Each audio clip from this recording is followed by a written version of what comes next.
ചുമയ്ക്കും കഫക്കെട്ടിനും പനിക്കൂർക്ക ഇലകൾ ഉപയോഗിച്ച് വീട്ടിൽ തയ്യാറാക്കാവുന്ന ഒരു ഔഷധമാണ് ഇത്. ഇതിനായി കുറച്ച് നല്ല പനിക്കൂർക്ക ഇലകൾ ശേഖരിച്ച് വൃത്തിയായി കഴുകിയെടുക്കുക.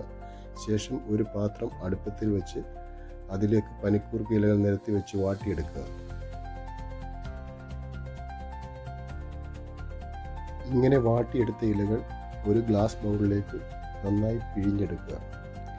ശേഷം അതിലേക്ക് കുറച്ച് കുരുമുളക് പൊടി, കുറച്ച് മഞ്ഞൾപ്പൊടി, നാരങ്ങ നീര്, കുറച്ച് തേന് എന്നിവ ചേർത്ത് നന്നായി മിക്സ് ചെയ്തെടുക്കുക. ശേഷം ഇത് ഉള്ളിലേക്ക് സേവിക്കാവുന്നതാണ്.